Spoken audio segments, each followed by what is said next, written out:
mais alegram, né? E é importante ter essa alegria no nosso meio. Temos estudado no livro do profeta Isaías, capítulo 8, que a fé no Senhor deve estar acima de tudo. Se você está acompanhando estas mensagens, você deve ter percebido que no capítulo 6 do livro do profeta Isaías, Isaías foi chamado para uma missão. A missão de pregar a mensagem de Deus, uma mensagem de juízo para um povo que não queria ouvir esta mensagem, para um povo que não ia se converter a partir da pregação do profeta Isaías. No capítulo 7, tem um versículo muito especial, que nós temos estudado, Isaías 7,14, que diz assim: portanto o Senhor mesmo vos dará um sinal, eis que a virgem conceberá e dará à luz um filho, e lhe chamará Emanuel. E aqui é uma profecia messiânica, foi citada lá no Evangelho de Mateus, para o Senhor Jesus Cristo. Jesus é este Emanuel, Jesus é este Deus conosco. Mas o mais interessante, isso é muito importante, muito especial, mas algo muito interessante e especial é o contexto em que essa profecia foi dada. E é isso que nós estamos estudando. Tanto o capítulo 7 quanto o capítulo 8 de Isaías estão dentro desse contexto. Que contexto? É uma guerra. A guerra sírio-efraimita. Os sírios e Efraim, que é outro nome dado para Israel, o reino do norte, se uniram contra o reino do sul, chamado Judá. E o rei de Judá, nesse momento, é Acás, pai do rei Ezequias. Acás era um homem idólatra. Acás não temia ao Senhor. Acás cultuava várias outras divindades que existiam ali ao redor. Então ele estava bem longe de Deus. E por conta disso, por conta dos pecados de Acás e da casa de Davi, Acás representava a dinastia davídica ali, Judá sofreria alguns intercursos militares e perderia. Ainda não iria para um cativeiro, mas sofreria investidas militares contra ela. E estaria sofrendo por conta dos pecados do seu rei, da corte, sacerdotes, todos envolvidos ali estavam longe de Deus, toda a liderança de Israel e boa parte do povo estava perdido na idolatria. Se você está acompanhando pela manhã os estudos bíblicos em Deuteronômio capítulo 5, você tem percebido que o primeiro grande mandamento é exatamente contra a idolatria. Terás um só Deus diante de mim, é o Senhor que está dizendo. Quebrar este mandamento é incorrer em idolatria. Acás era idólatra e isso trouxe muitos problemas. O que é que nós entendemos? A confiança em Deus, ela é mais importante do que os projetos humanos, do que confiar nas estratégias humanas, na segurança terrena. E aí nós devemos ter um equilíbrio. Nós sabemos que temos que trabalhar, nós sabemos que temos que estudar, nós sabemos que temos responsabilidades diante da sociedade em que vivemos. Responsabilidades civis, legais e outras mais. No entanto, não devemos confiar a nossa vida, a nossa alegria, a nossa saúde até nestas coisas. Nós devemos confiar, em primeiro lugar, no Senhor. E esse limite é muito fácil de nós, crentes em Jesus, quebrarmos. Acabar confiando na nossa inteligência, na nossa força de trabalho, na nossa perspicácia, no nosso sucesso e esquecer de confiar no Senhor. Acás não confiou no Senhor. Ele tinha a lei de Moisés. Ele sabia da lei, embora não cumprisse a lei do Senhor e não vivesse temendo a Deus, mas ele sabia. Mas ele estava muito confiante, ele era o rei, ele tinha poder, exército, riqueza, e ele acreditou que fazendo uma estratégia militar, associando-se com a Assíria, ele se livraria da investida da Síria, capital Damasco, e de Israel, capital Samaria. Mas certamente isso não aconteceu. Então chegamos no capítulo 8. E no capítulo 8 nós temos estudado que devemos colocar a fé no Senhor acima de tudo. Vimos uma primeira verdade. Por conta da incredulidade, Judá foi punida. O Senhor julga a incredulidade. Por que eu tenho que colocar a fé no Senhor acima de tudo? Porque Deus julga a incredulidade.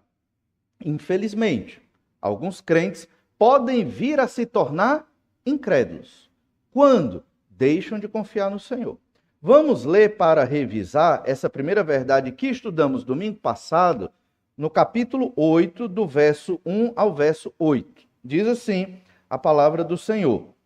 Disse-me também o Senhor, toma uma ardósia grande, escreve nela de maneira inteligível, rápido despojo, presa segura. Tomei para isto comigo testemunhas fidedignas, a Urias, sacerdote, e a Zacarias, filho de Jeberequias. Fui ter com a profetisa. Ela concebeu e deu à luz um filho. Então me disse o Senhor, põe-lhe o nome de rápido despojo, presa segura. Porque antes que o menino saiba dizer meu pai ou minha mãe, serão levadas as riquezas de Damasco e os despojos de Samaria diante do rei da Assíria. Falou-me ainda o Senhor dizendo, em vista de este povo ter desprezado as águas de Siloé que correm brandamente, e se está derretendo de medo diante de Rezim e do filho de Remalias, eis que o Senhor fará vir sobre eles as águas do Eufrates, fortes e impetuosas, isto é, o rei da Assíria, com toda a sua glória, águas que encherão o leito dos rios e transbordarão por todas as suas ribanceiras. Penetrarão em Judá, inundando e passando por ele, chegarão até ao pescoço. As alas estendidas do seu exército cobrirão a largura da tua terra, ó Emanuel. E esse verso 8 é a segunda referência na Bíblia sobre esse título messiânico, Emanuel. Judá é a terra do Emanuel, é o reino do Messias. E aqui, claramente, é uma profecia contra a incredulidade. A incredulidade vai ser julgada por Deus. Deus vai usar o império assírio, que estava em ascensão, e um detalhe importante é que esse império, ele é arqueologicamente comprovado, aconteceu exatamente nesse mesmo período, nessa mesma data, esses eventos realmente se comprovaram, e o Império Assírio iria destruir Samaria, aí é o cativeiro contra o Reino do Norte, que se deu em 722 a.C., e também contra Damasco, que é a capital da Síria. Então, Deus iria punir a incredulidade deles dois. Mas também iria punir a incredulidade de Judá. Aqui, as águas do Eufrates, o rio Eufrates é um rio grande que parte aquela região da Mesopotâmia, onde cresceu e se desenvolveu o Império Assírio. Então, aqui é uma metáfora, uma referência, dizendo que o Império Assírio iria dominar Judá até o pescoço. Faltou o quê?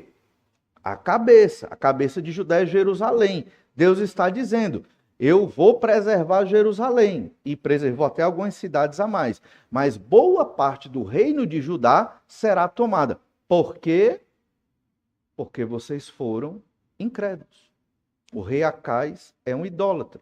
O sacerdote é idólatra. Lembra que nós lemos domingo passado que o sacerdote de Acais, Urias, ele fez um modelo de altar lá de Damasco e trouxe para o templo de Jerusalém para adorar os deuses da Síria no templo do Senhor e deixou o altar de bronze do Senhor de lado, ou seja, eles eram idólatras, eles deixaram Deus de lado, o Senhor, o único Deus, e escolheram adorar outras divindades.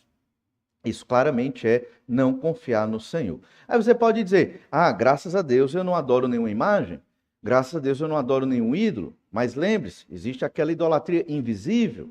Se você coloca qualquer coisa ou pessoa no lugar devido a Deus, você está sendo um idólatra.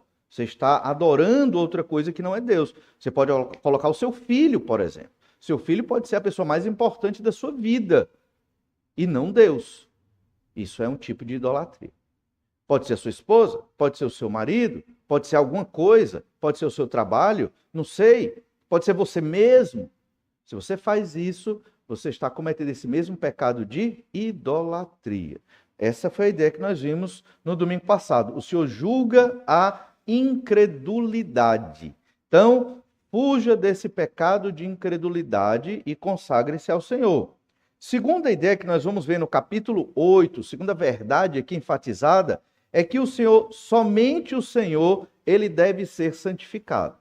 Lembre-se disso, somente o Senhor deve ser santificado. Vamos ler a partir do versículo 9 até o versículo 15. Diz assim: enfurecei-vos, ó povos, e sereis despedaçados. Dai ouvidos todos os que sois de países longínquos. Cingi-vos e sereis despedaçados. Cingi-vos e sereis despedaçados. Forjai projetos, e eles serão frustrados. Dai ordens, e elas não serão cumpridas. Porque Deus é conosco.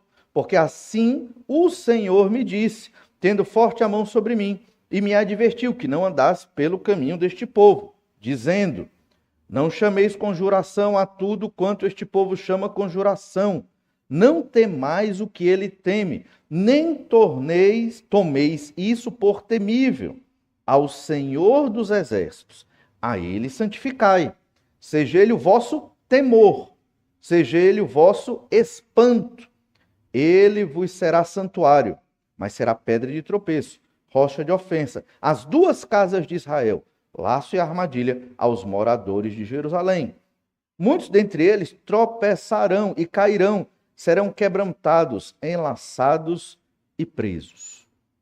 E o versículo, você deve ter percebido, que dá a temática desta verdade que nós estamos enfatizando, é o versículo 13. Ao Senhor dos Exércitos, a ele santificai. E logo depois diz: seja ele o vosso temor, seja ele o vosso espanto. Depois a gente vai voltar para esse versículo. Mas ao Senhor somente nós devemos santificar. Aqui o conflito estava estabelecido entre o rei Acais e o profeta Isaías. O profeta Isaías estava trazendo essas mensagens para Acais. Acais estava ouvindo mensagens difíceis, porque era contra a incredulidade do rei. E ele não gostava, obviamente. A vida de Isaías estava correndo risco, porque o rei poderia querer matar o profeta Isaías. Mas estava muito claro aqui a vontade de Deus. Deus não queria que seu povo vivesse em idolatria. E a resposta de tudo isso? A fé no Messias, Isaías 7,14. E no verso 8, falou-se da terra de Emanuel, novamente uma referência ao Messias. Então, a fé no Senhor deve estar acima de tudo, até nesses momentos de guerra. Eu não sei qual a dificuldade que você enfrenta hoje, mas a fé em Jesus, ela deve estar acima de tudo na sua vida e deve ser prioridade.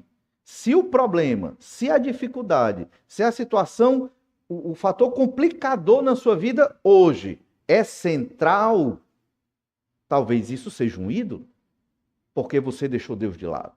Percebe? E essas são as armadilhas do inimigo. Criar fatores problemáticos para que nós esqueçamos Deus, a fé no Senhor e tentemos resolver os nossos problemas. E essa é uma péssima estratégia. A estratégia é: foque no Senhor, confie no Senhor, tente resolver as situações dentro do que é possível. Não foi possível? O que é que você faz? Não foi possível, você simplesmente confia em Deus, entrega a Ele e Ele há de resolver certamente. A presença de Deus aqui é o ponto fundamental, é a diferença entre os incrédulos de Judá e o remanescente fiel. Nós vimos que há um remanescente fiel. Esse remanescente fiel são aqueles que seguem a mensagem de Isaías. São aqueles que confiam no Senhor e sabem que confiar na Assíria é um grande problema. Então, confiar na Assíria é um grande problema. Então, deve-se confiar no Senhor. Os povos, como a Assíria, eles estão investindo contra Judá. Não é só a Assíria, outros povos também, moabitas e outros, estão tentando dominar. É aquela ideia, é o reino mais fraco, a Assíria já está dominando, vamos pegar uma fatia também. E as nações fazem alianças contra o povo de Deus. Mas o Senhor, por amor de Davi, da casa de Davi, de onde vem o Messias, ele vai preservar um pedaço de Judá. Que pedaço é esse? O remanescente fiel. O que é um remanescente fiel? São os crentes. Os crentes daquela época vão ser preservados. E a gente lê isso no verso 9, que acabamos de ler. Isaías 8:9. Enfurecei-vos, ó povos, e sereis despedaçados. Dai ouvidos todos os que sois de países longínquos. Cingi-vos, sereis despedaçados, cingi-vos e sereis despedaçados. Veja que ele repete 2 vezes para enfatizar. Cingir-se é você estar indo para a batalha. Você vai preparar a sua roupa, eles vestiam roupas mais talares e largas, né, meio que vestidos, e eles vão pegar essas roupas, subir, colocar um cinto para facilitar a corrida e a batalha, e eles vão estar ali indo para a batalha. Então, Deus vai punir Judá por conta da sua incredulidade. Mas Deus também vai punir as nações que estão indo contra Judá, certo? Lembre-se disso. O Senhor, ele age em várias áreas. Ele não abandona o seu povo, os crentes. O Senhor vai agir em várias áreas. Olha o verso 10, Isaías 8, verso 10. Forjai projetos, e eles serão frustrados. Dai ordens, e elas não serão cumpridas, porque Deus é conosco. Não sei se você percebeu, mas no final do verso 10, Deus é conosco, é uma referência ao Emanuel. Só que aqui não é traduzido como Emanuel. Por quê? Porque não é um título messiânico, mas é uma referência indireta. O Deus conosco, o Messias, ele vai nos proteger. E os planos das nações idólatras contra Jerusalém serão frustrados. É um momento de guerra, mas o Senhor está dizendo: aos crentes em Jesus, eu vou proteger. Eles serão guardados. Vem uma inundação do rio Eufrates. Metaforicamente, é a invasão da Assíria. Mas a cabeça de Judá, que é Jerusalém, vai ser preservada com aqueles que creem no Senhor. Isso vai acontecer, estava acontecendo no momento da profecia no capítulo 8. Mas isso também vai acontecer quando da vinda do Messias. Vai chegar um momento, que nós não sabemos quando, que as nações idólatras do planeta, elas estarão indo contra o Senhor Jesus Cristo e contra todos aqueles que temem o Senhor Jesus Cristo. E o Messias, o Senhor Jesus, ele vai vencer e reinar sobre todos. Salmo 2, nós temos lido esses dias, olha o que diz o Salmo 2, que é um salmo messiânico, verso 1, trata exatamente disso. Então a gente está vendo Isaías 8, 9 e 10, um cumprimento imediato de nações estrangeiras querendo invadir Judá, invadindo Judá e tentando invadir Jerusalém num cenário de guerra, certo? Isso está acontecendo ali, e Deus dizendo: vou proteger um remanescente fiel, vou proteger os crentes de Judá. Mas isso também vai acontecer no futuro. Olha Salmo 2, verso 1. Porque se enfurecem os gentios e os povos imaginam coisas vãs, os reis da terra se levantam, e os príncipes conspiram contra o Senhor e contra o seu ungido.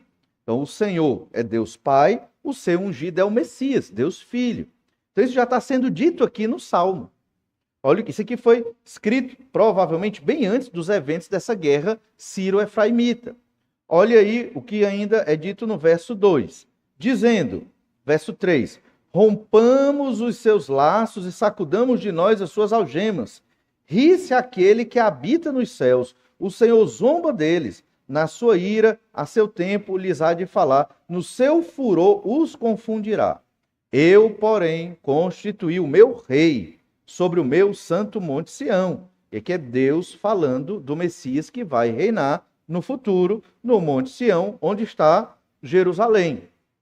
Verso 7, proclamarei o decreto do Senhor. Ele me disse, tu és meu filho, eu hoje te gerei.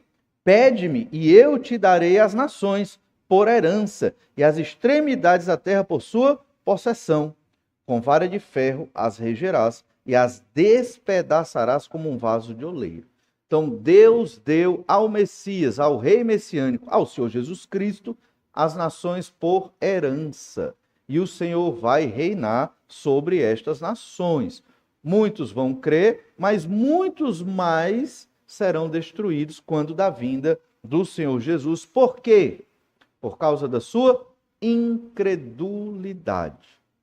Então, temos que entender que a nossa fé no Senhor, ela deve estar acima de tudo.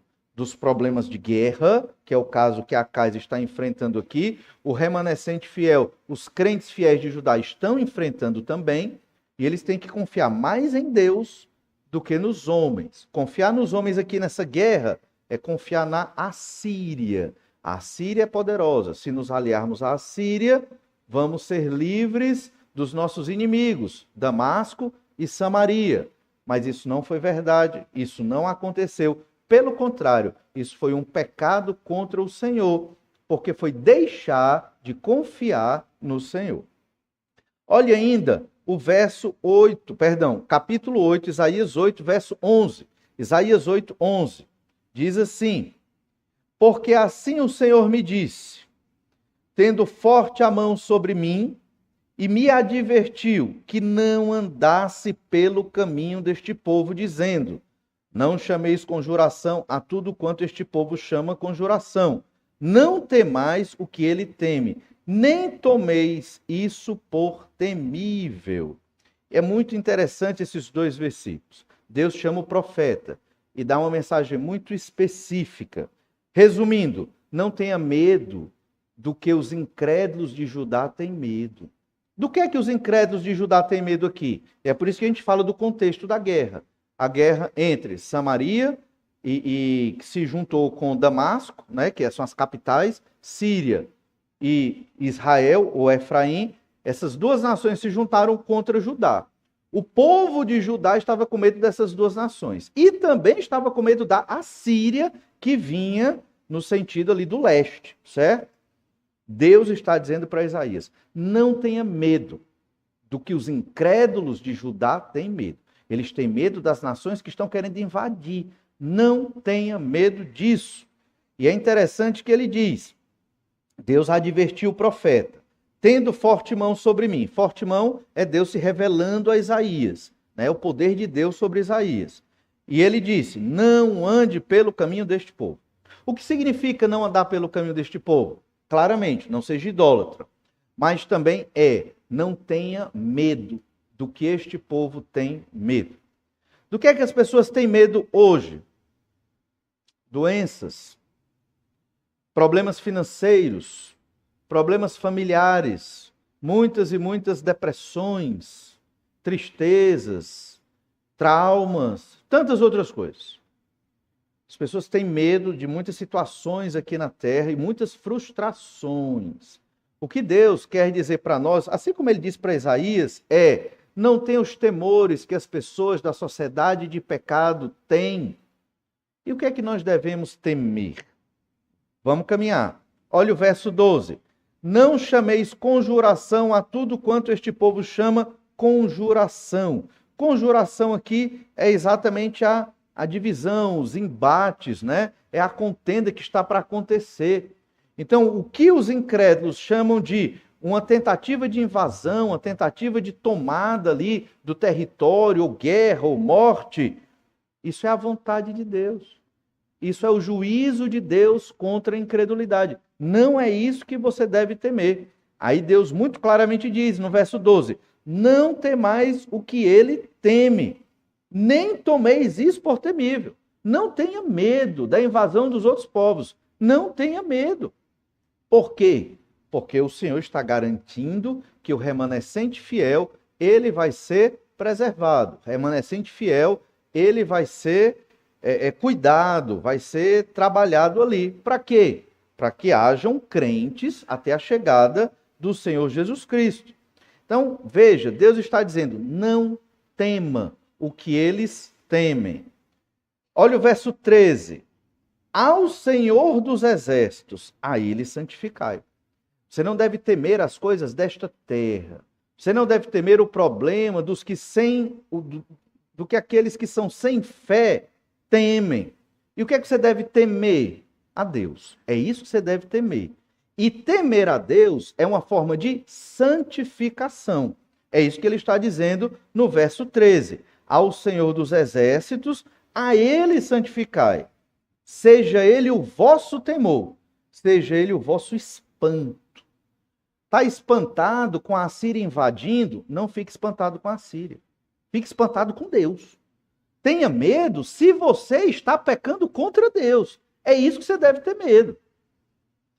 E se você traz essa mensagem para os dias da modernidade, esse princípio, ele está na igreja e ele vale até hoje. Nós temos medo de ser demitidos, nós temos medo de não ter dinheiro para comprar comida e pagar as contas e ter as coisas boas. Nós temos medo de não ter a saúde, nós temos medo de tantas coisas aqui dessa terra. É ou não é? Mas você tem medo de deixar de orar ao Senhor? Você tem medo de cultuar a Deus de modo insatisfatório? Você tem medo? Você tem medo de estar aqui hoje adorando a Deus de uma maneira imperfeita? Você tem medo de estar aqui, a mensagem está sendo lida e você está pensando: o que é que eu vou fazer depois do culto? Que jogo eu vou assistir? Qual programa de TV? E amanhã? E não sei o quê? Você tem medo disso? E é isso que Isaías está dizendo. Só que Isaías não está falando das nossas questões pequenas. Isaías está falando de uma guerra. Eu nunca passei por uma guerra, não sei você. Acho que não. Isaías está dizendo que Deus disse para ele: não tenha medo da guerra, tenha medo de Deus. É isso que Isaías está dizendo. Se você tem que escolher uma coisa para temer, você tem que temer a Deus. O que é que isso significa? Significa que se eu temo a Deus, eu coloco Ele em primeiro lugar. Se eu temo a Deus, eu vou me preocupar em agradar mais a Deus do que as pessoas desta terra. Porque quando nós estamos muitas vezes com medo, no caso de uma guerra aqui, é medo mesmo, eu vou procurar agradar o rei da Assíria, que foi o que Acais fez. Eu vou procurar tentar agradar aqueles que estão querendo me dominar, porque eu não tenho poder para ir contra eles. Eu tenho medo desses homens. Então eu tenho que ter uma estratégia. Ele trouxe um altar de Damasco para poder adorar os deuses de Damasco. Por quê? Porque ele tinha medo dos sírios. Então ele foi adorar os deuses sírios. Entende? Então, o que é que você teme? O que é que você teme na sua vida? Deus é misericordioso? É. Deus é bondoso? É. Mas isso não significa que você não deva temê-lo. E temer a Deus é colocar Ele no mais alto patamar na sua vida, na sua mente, na sua agenda, nas suas escolhas, todo dia. Todo dia. Todo dia. Um exemplo muito simples. Você quebra uma lei de trânsito. E aí você leva uma multa. Ah, eu não vou mais quebrar esta lei de trânsito, porque pesou no bolso, vou ter que pagar uma multa alta. Você temeu a multa, ou melhor, você temeu quebrar uma lei por conta da sanção financeira, a multa. Não é para ser assim. Você deve temer quebrar a lei, porque o nosso Deus disse: não quebre as leis. Não importa qual seja a lei, a não ser que seja uma lei que vá contra o Senhor e o caráter santíssimo de Deus. Fora isso, você não pode quebrar uma lei. Mesmo que você ache injusta, mas se não fere o caráter santo de Deus, diretamente, ao menos, de uma maneira muito clara, você não tem permissão de quebrar lei nenhuma. Você tem que seguir a lei. Porque é a vontade de Deus. Entende isso? Isso é temer a Deus mais do que temer aos homens. Eu não faço porque tem uma multa. Eu não faço porque tem uma legislação. Eu faço porque Deus diz que eu tenho que cumprir as leis. Nesse sentido, eu faço porque tem uma legislação. Então, o versículo-chave aqui é o verso 13. Ao Senhor dos exércitos, a Ele santificai. Como é que você santifica Deus aqui? Tema a Deus. Não tema os perigos ao seu redor desta sociedade de pecado. Confie no Senhor. Não confie na sociedade ao seu redor. Quando a gente fala confiar, é confiar para depender, para resolver seus problemas. Confiar na sociedade ao seu redor, para você ter paz, felicidade e realização. Não confie. Confie no Senhor. E aí o verso 14 diz: Ele vos será santuário. Se você confia em Deus, se você teme a Deus, se você santifica o Senhor, Ele vai ser um santuário para você. Santuário aqui, local de proteção. Quando alguém estava querendo matar outra pessoa, essa pessoa corria para o templo, pegava nos chifres do altar, ninguém podia matar ele ali. Ele estava protegido no santuário do Senhor, no templo de Deus. Mas também o santuário é um local de adoração, é um local da intimidade com Deus, um local de felicidade. Então Deus vai ser tudo isso para você, se você teme a Deus e não teme os perigos dos homens, como o exemplo da guerra e de tantas outras coisas mais. Mas, se você não teme a Deus, se você não confia no Senhor, se você tem mais medo das pessoas ao seu redor, e isso influencia na sua fé, e você se torna um crente idólatra, um crente displicente, um crente que não lê a Bíblia, um crente que não prega o Evangelho e não depende de Deus, o que é que Deus vai ser para você? O mesmo que ele foi para Judá naquela época. Mas será pedra de tropeço e rocha de ofensa às duas casas de Israel, laço e armadilha aos moradores de Jerusalém. Muitos dentre eles tropeçarão e cairão, serão quebrantados, enlaçados e presos. Aos crentes de Judá que estão em Jerusalém, que temem a Deus, santuário para vocês. Deus vai proteger. Ao povo de Judá em Jerusalém, que confia no rei Acais, idólatra, que confia na Assíria, idólatra, Deus será uma rocha de tropeço. Rocha de tropeço é para fazer você cair. É para fazer você se machucar. Deus vai ser um juiz e vai condenar os que vivem na incredulidade. E lembre-se, Judá e Israel, as duas casas, são o povo de Deus. Deus, ele vai julgar o seu próprio povo. Assim é com a igreja também. Não pense que porque você é um crente em Jesus, isso não vai acontecer com você. Então, esse é o modus operandi, é assim que Deus age com o seu povo. Agiu com Israel e age com a igreja também. É da mesma forma. Deus faz assim. Então, quem você deve temer? A Deus. Quem você deve buscar todo dia? É o Senhor. Você tem que buscar o Senhor avidamente, porque Ele é a pessoa mais importante. As pessoas, muitos crentes, tentam resolver seus problemas, suas dificuldades com suas próprias forças. Gastam muita energia, sofrem bastante e às vezes tem mais problema ainda. Crente inteligente, ele ora, ele entrega a Deus, ele descansa. Enquanto ele dorme, Deus está trabalhando e resolvendo as questões dele. E ele concentra suas energias, o crente inteligente, em buscar o Senhor, em aprender a palavra de Deus, em ter tempo de oração, em pregar o evangelho, fazer discipulado, estar nas atividades da igreja e viver para a glória de Deus. É isso que o Senhor quer de nós. Entende? Israel não estava vivendo assim. Cativeiro assírio para o reino do norte. Judá não estava vivendo assim. Quase todo Judá foi tomada. Só faltava Jerusalém. E Deus estava preservando Jerusalém por amor da aliança que ele fez com a casa de Davi, mesmo Acais não merecendo, porque era um rei idólatra. Percebe? É isso que nós temos que aprender.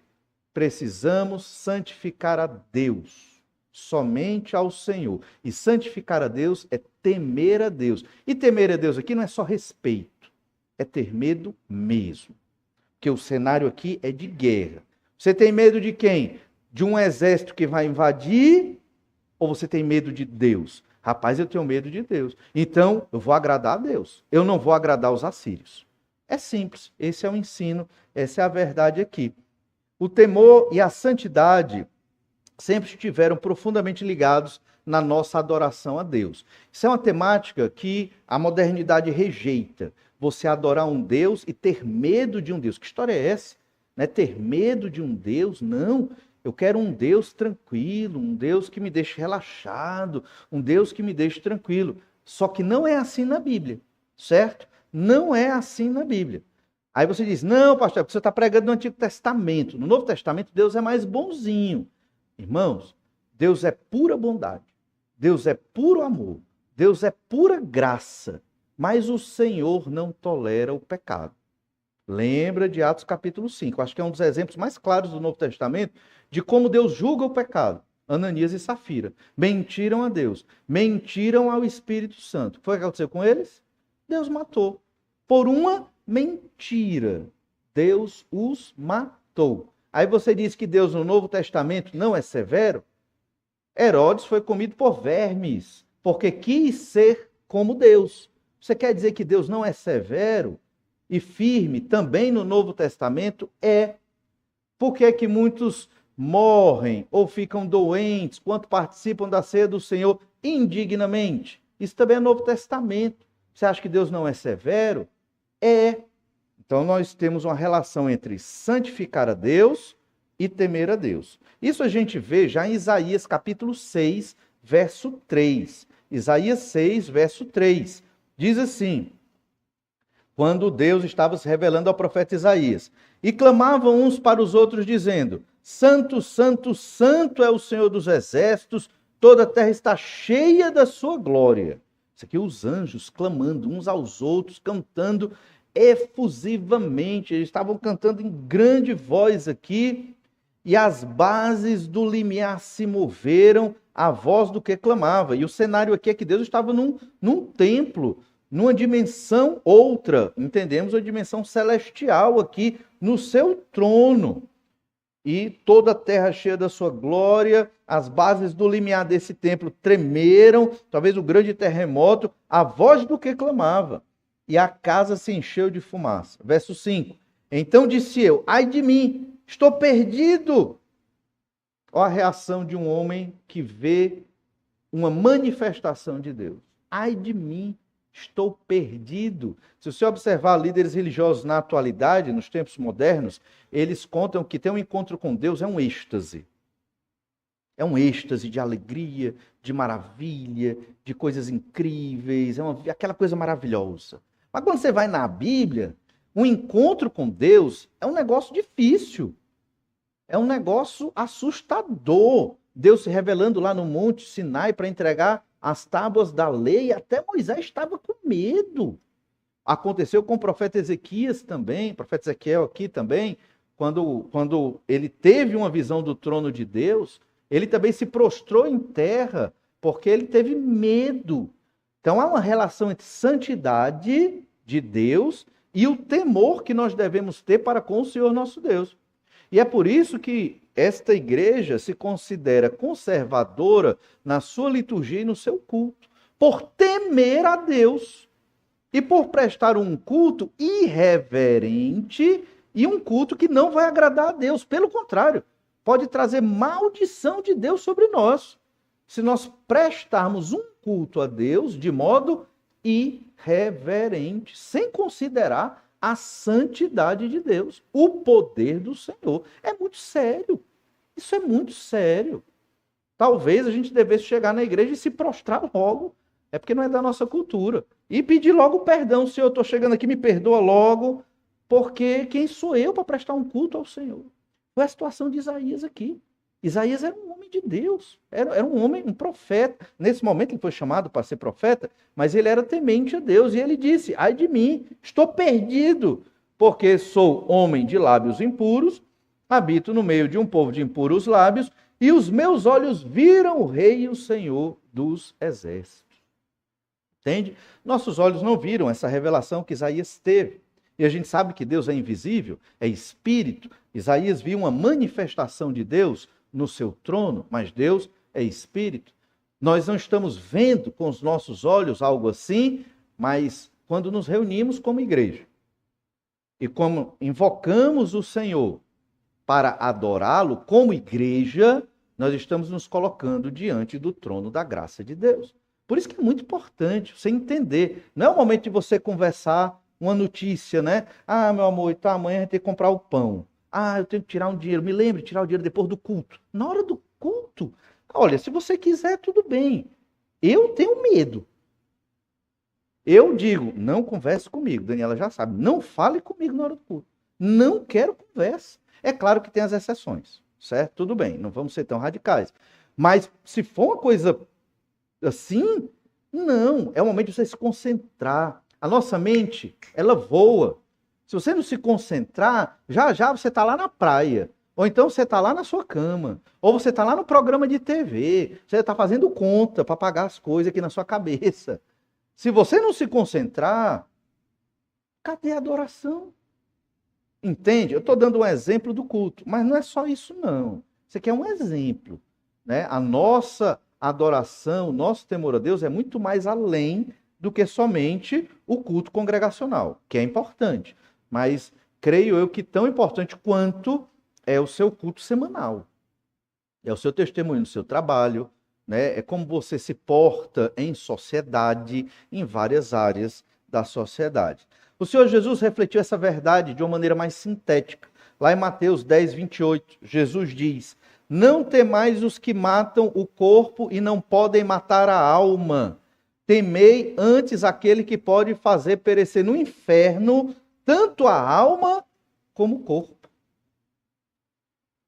Percebe? Ou seja, vou ler de novo, Mateus 10, 28. Não temais os que matam o corpo e não podem matar a alma. Temei antes aquele, Deus, no caso, que pode fazer perecer no inferno tanto a alma como o corpo. Então, você está com medo, né, de uma pessoa que pode lhe matar, ela vai tirar a sua vida. Mas você deve ter medo de Deus, porque Deus ele não mata só o corpo, Deus mata a alma. O que é a morte da alma? É a segunda morte, é o inferno de fogo. Então é nesse sentido que você tem que temer a Deus. Essa é a sua fé, e é assim, desde o Antigo Testamento até aqui, Novo Testamento, Jesus ensina como nós devemos temer ao Senhor. Lá em Isaías, capítulo 1, verso 9, Isaías, capítulo 1, verso 9, nós observamos também que desde o início do livro do profeta Isaías, ele já estava falando desse momento.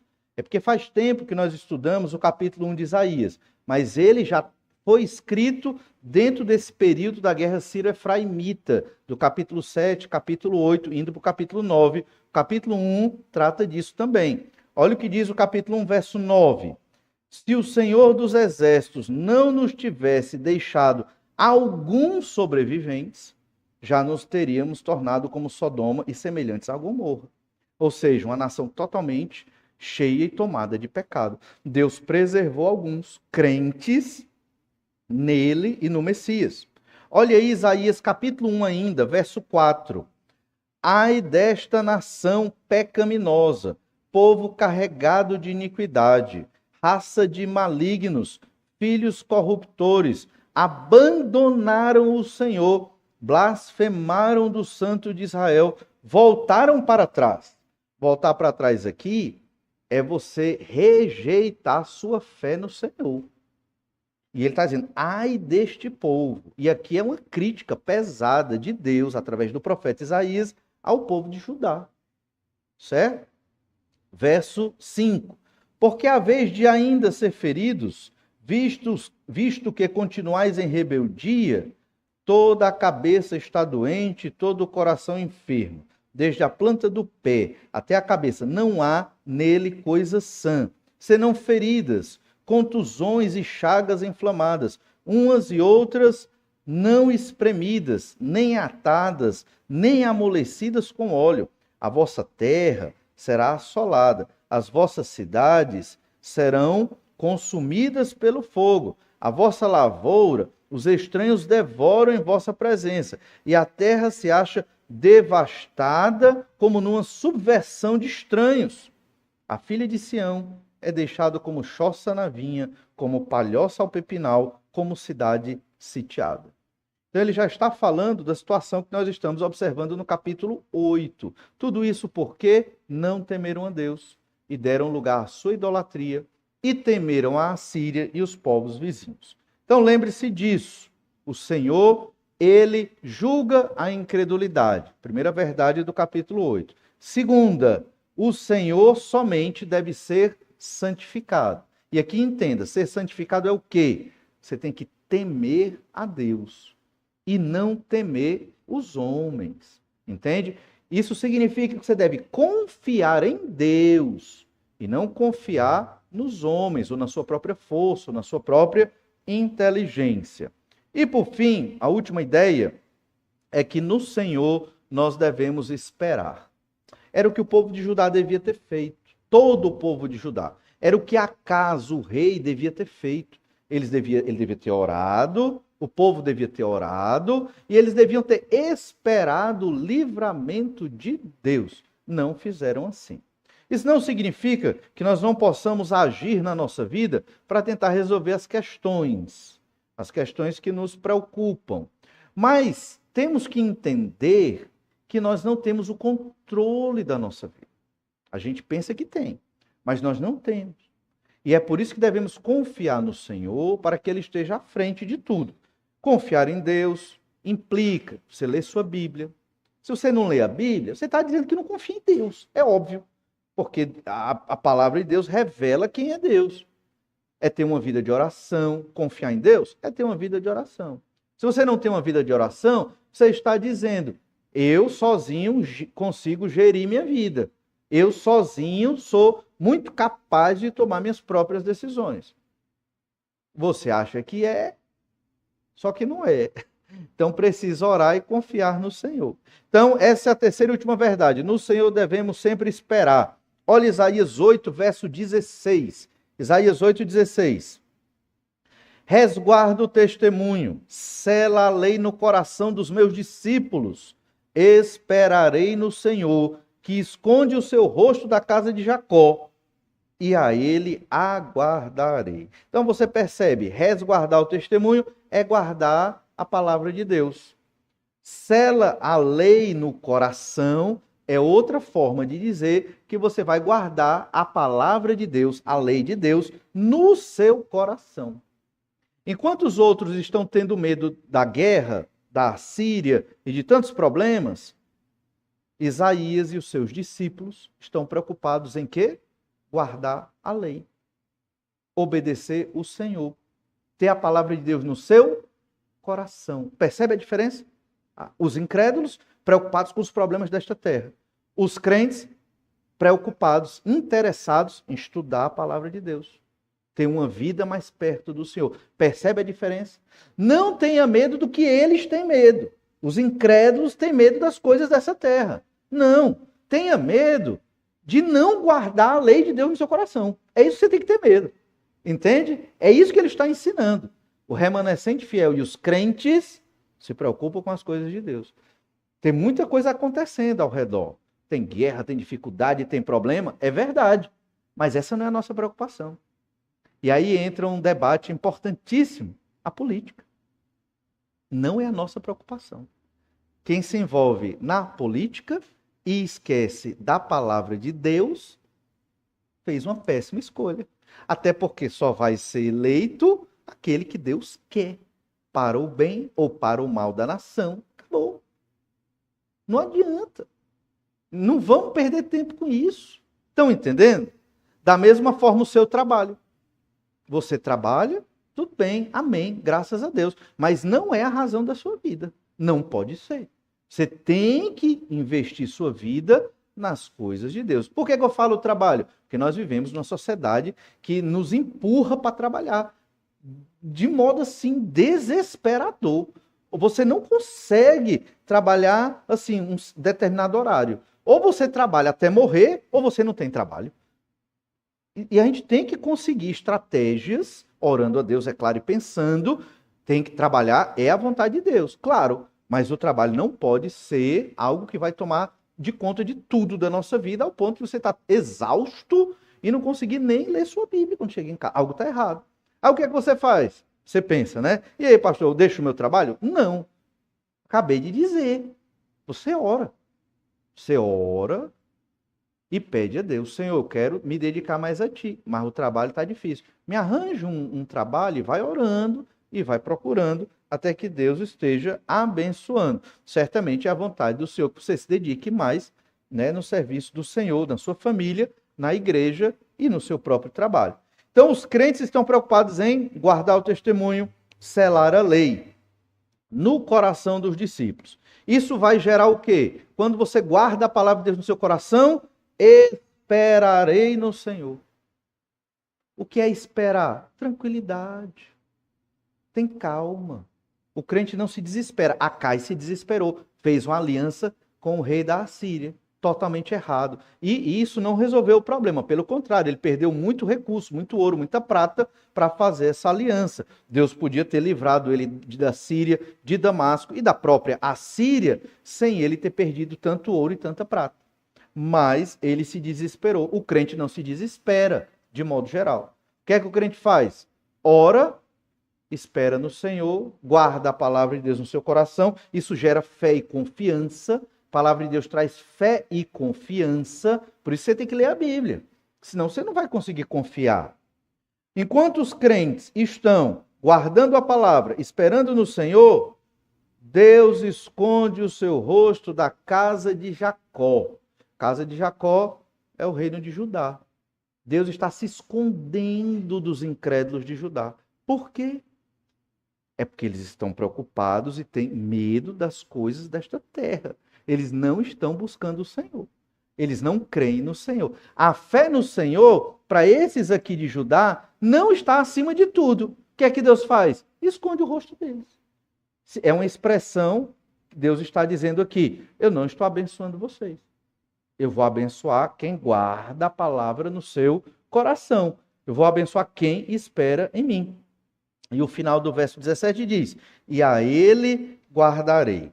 Isso é muito parecido com Isaías 8, 11 e 12, que nós já vimos, né? De como Deus, ele diz, né? Tendo forte a mão sobre mim, Deus se revelando a Isaías, no verso 11, e ainda diz: não ande pelo caminho deste povo, porque o caminho dos incrédulos vai ser destruição completa. Lá em Isaías capítulo 7, verso 10, Isaías capítulo 7, verso 10, nós lemos assim: e continuou o Senhor a falar com Acaz, dizendo: pede ao Senhor teu Deus um sinal, que seja embaixo nas profundezas ou em cima nas alturas. Acaz, porém, disse: não o pedirei, nem tentarei o Senhor. A gente já viu que Acaz aqui cometeu um grande erro. Se Deus oferece para você pedir um sinal, alguma marca de que Deus ia cumprir a sua palavra, claro que ele ia cumprir, mas Acaz tinha uma fé tão enfraquecida, se é que ele tinha fé no Senhor, que Deus está querendo ajudar e fortalecer a fé dele. E Acaz diz: não tentarei o Senhor. Ou seja, Acaz cometeu um erro de interpretação da lei de Deus aqui, gravíssimo. Por que ele cometeu esse erro? Porque ele não estudava mais a palavra de Deus. Os tementes ao Senhor guardam a palavra no seu coração. Os incrédulos, idólatras, como o rei Acaz, interpretam completamente errado e acabam se afastando do Senhor. E a resposta aqui foi: então disse o profeta: ouvi agora, ó casa de Davi, acaso não vos basta fatigardes os homens, mas ainda fatigais também ao meu Deus? Deus se fatiga, se cansa de um entendimento errado da sua palavra. Acaz teve um entendimento errado. Por quê? Porque ele não guardava a palavra de Deus no coração. Ele não temia o Senhor. Ele temia o exército da Assíria. Ele temia Damasco. Ele temia Samaria. Não temia o Senhor nosso Deus. Voltando então para Isaías capítulo 8, versos 16 e 17, diz aqui que o Senhor esconde o rosto da casa de Jacó. Isso significa maldição. Lá em Números 6, 25, tem a expressão exatamente oposta. O Senhor faça resplandecer o rosto sobre ti e tenha misericórdia de ti. O Senhor sobre ti levante o rosto e te dê a paz. Quando Deus abençoa, quer dizer que Deus mostra o rosto dele, metaforicamente, claro, é uma expressão. Quer dizer que resplandece o rosto de Deus para o seu povo. Mas quando Deus diz que esconde o rosto, significa que Deus está dizendo: não vou abençoar vocês. Vou amaldiçoar vocês. Por quê? Incredulidade. Não colocaram a fé no Senhor acima de tudo. Ainda, Isaías capítulo 8, verso 18. E aqui muda um pouco, né, a tônica da conversa.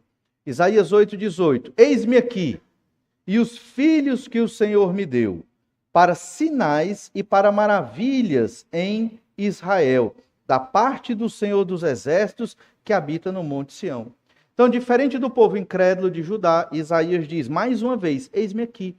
Eu e a minha família estamos comprometidos com o Senhor.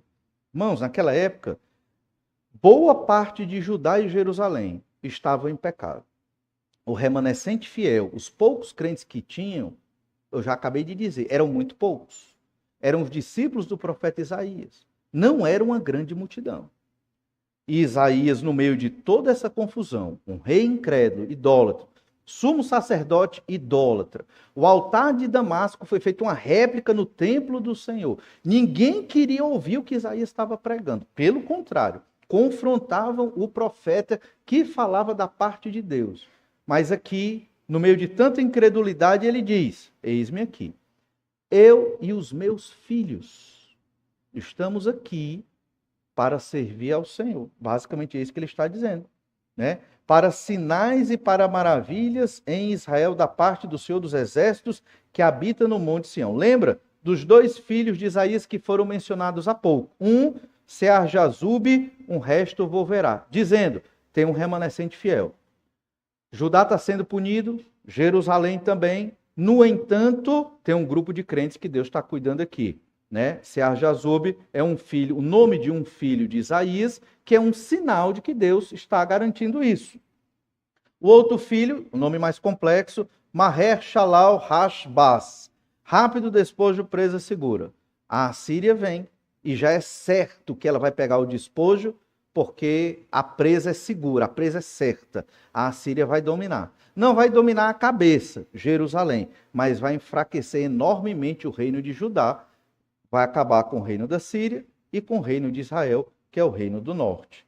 Entende? Então, os dois filhos de Isaías eram instrumentos da obra de Deus. Aqui Isaías está dizendo, eu, a minha família, estamos comprometidos com o Senhor, com a obra do Senhor. Não importa se a maior parte de Judá vive na incredulidade. Nós estamos comprometidos com o Senhor. E é isso que nós devemos fazer também.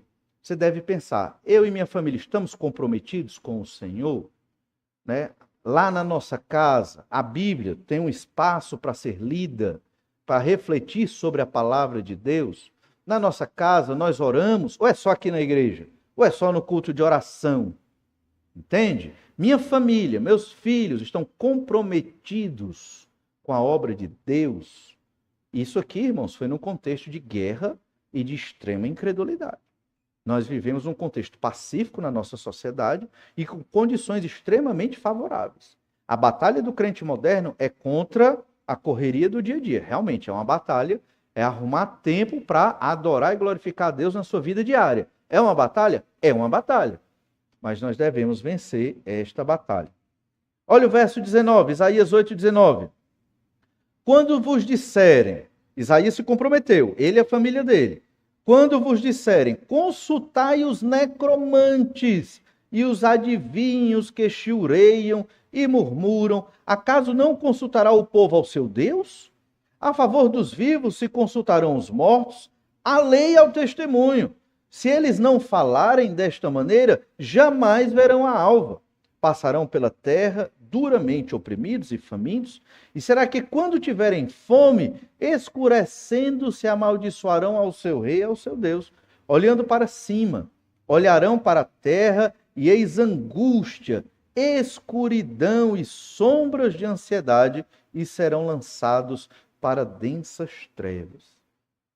O pecado da incredulidade é um pecado que está muito relacionado à feitiçaria, à magia negra, à bruxaria, a essas questões do ocultismo e das trevas. E aqui era do mesmo jeito. Necromancia, consultar os mortos, né? Procurar respostas para os problemas presentes numa dimensão espiritual que envolve o quê? Os demônios. Né? Não existe uma pessoa que vem da morte para trazer respostas para os vivos. O que existe são os demônios que muitas vezes replicam essas pessoas que já morreram para enganar os vivos e levá-los para um outro tipo de religião, da feitiçaria, da magia, das trevas e tudo mais. Antigamente, acho que na década de 80, a turma procurava mensagem subliminar. Já viram isso? Né? Pegava um disco de vinil, girava para trás para ver a mensagem subliminar. Já viram? Ou então pausava o filme devagarzinho para ver uma poeira que levantava uma mensagem subliminar. Irmãos, isso é bobagem. A mensagem das trevas, ela está escancarada. Ela não é subliminar. Ela está aí para naturalizar o pecado.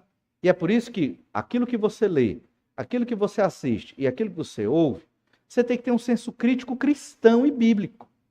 Você tem que entender se aquele filme, aquele livro, aquela música não está tentando atenuar o pecado, atenuar a feitiçaria, a necromancia, as coisas das trevas.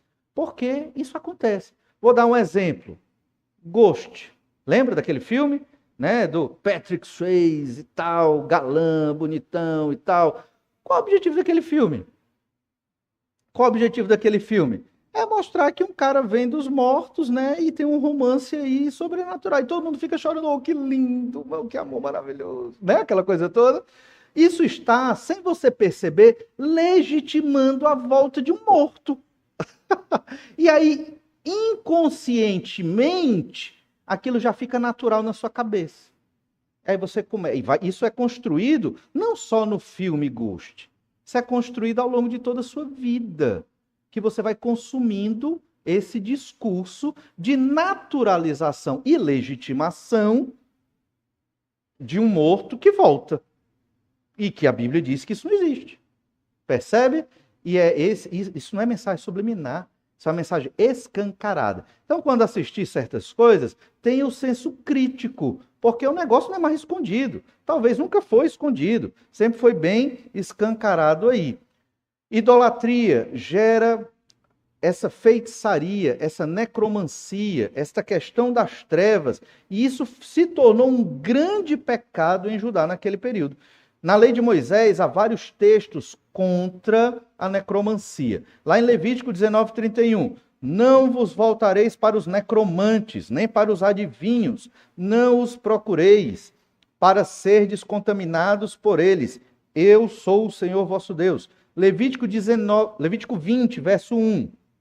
Disse mais o Senhor a Moisés, também dirás aos filhos de Israel, qualquer dos filhos de Israel ou dos estrangeiros que peregrinam em Israel, que der a seus filhos a Moloque, será morto. O povo da terra o apedrejará. E aqui é Moloque, essa divindade estrangeira, e aqui é um tipo de ritual místico, né, de magia, de feitiçaria. Moloque, diz a história, que tinha braços, né, incandescentes, a estátua dele, e você colocava a criança para ser queimada ali, nos braços da estátua, daquele ídolo.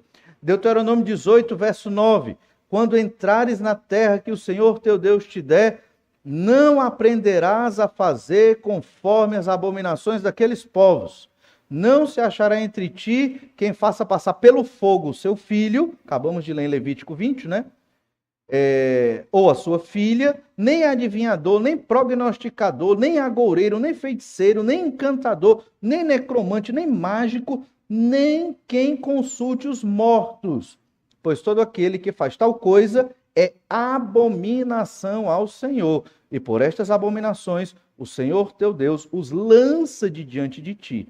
Perfeito serás para com o Senhor teu Deus. Acás provavelmente consultava os necromantes e não consultava o Senhor. E é por isso que Deus está dizendo, vocês não têm Deus? Por que estão consultando os necromantes? Por que estão consultando os adivinhos? Pecado de bruxaria, terrível aqui. Verso 21, Isaías 8, 21. Passarão pela terra duramente oprimidos e famintos, por causa da bruxaria, da necromancia, da feitiçaria, eles se tornarão cativos. Será que quando tiverem fome, enfurecendo-se, amaldiçoarão o seu rei e o seu Deus? Mesmo na fome e como cativos, eles vão amaldiçoar a Deus. E aqui entra o tema das trevas de uma maneira muito forte no livro do profeta Isaías. Idolatria está muito ligado às trevas, à necromancia e à feitiçaria, certo? Mas no meio de tudo isso, tem um versículo, que é o nosso versículo, nós dos crentes em Jesus, é Isaías 8:20. A lei e ao testemunho. Significa o quê? Isso é um grito. Você vê que está com exclamação na sua Bíblia.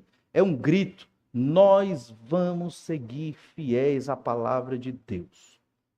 Esse é o nosso grito. Esse é o nosso lema.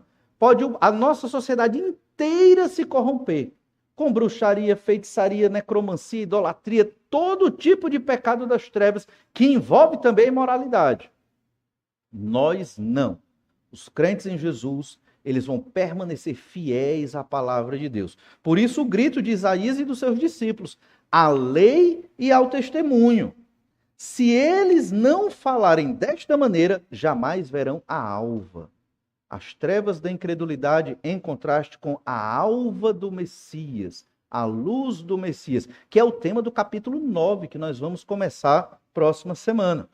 O Senhor Jesus, ele também pregou isso, quando esteve lá conversando com Nicodemos, lá no Evangelho de João, capítulo 3, verso 19. Essa temática entre luz e trevas de Isaías está também nos evangelhos. A gente lê no verso 19. O julgamento é este, João 3,19, que a luz veio ao mundo, e os homens amaram mais as trevas do que a luz, porque as suas obras eram más. Pois todo aquele que pratica o mal aborrece a luz, e não se chega para a luz, a fim de não serem arguidas as suas obras. Quem pratica a verdade aproxima-se da luz, a fim de que as suas obras sejam manifestas, porque feitas em Deus. O Senhor nos orienta a buscarmos a luz do Senhor. Nós devemos ter a nossa fé no Senhor colocada acima de tudo. Nada pode estar acima da nossa fé no Senhor Jesus Cristo. Nada. Tudo deve estar abaixo. E esse foi talvez o grande erro do rei Acaz e da nação de Judá. E por isso caíram em incredulidades e nas trevas ali da feitiçaria e da necromancia. Nós observamos, então, 3 verdades aqui. O Senhor julga a incredulidade. Vimos também que o Senhor somente deve ser santificado. E vimos que no Senhor devemos sempre esperar. O crente em Jesus, mesmo no meio do caos, da guerra, das trevas, da feitiçaria, ele ainda é abençoado. Se ele tiver esse lema, a lei e ao testemunho. Se ele colocar Deus sempre em primeiro lugar. Se a fé que nós temos no Senhor sempre estiver no lugar correto, acima de tudo nas nossas vidas. Não tenha dúvida, o Senhor sempre será por nós. Sempre há de nos proteger, mesmo que não pareça. E sempre há de nos abençoar. A fé no Senhor deve estar acima de tudo. Vamos orar, pedir para que o Senhor nos abençoe e que façamos desta verdade central na nossa vida diária. Vamos orar. Obrigado, Senhor, pela bênção de hoje. Obrigado porque juntos podemos te adorar com cânticos, conversando com o Senhor e também com a tua palavra.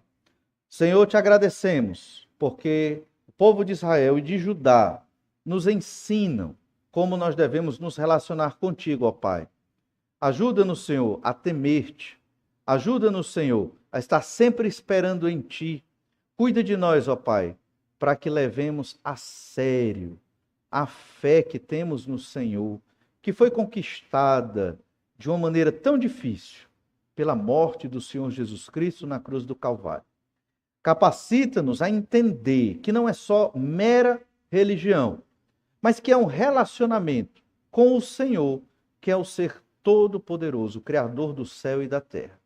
Capacita-nos, ó Pai, a colocar a nossa fé acima de tudo, entendendo que é o valor mais importante que temos na vida, a fé no Senhor. Fortalece-nos, ó Pai, abre os nossos olhos para rejeitar toda forma de incredulidade e de idolatria e nos comprometer, como Isaías e o remanescente fiel se comprometeram, nos comprometermos com a tua palavra. É o que nós te pedimos, ó Senhor, em nome de Jesus. Amém. Que Deus lhe abençoe, lhe dê uma boa semana. Agora você tem a oportunidade de orar silenciosamente mais uma vez ao Senhor e nos encontraremos em outro momento. Deus abençoe e até breve.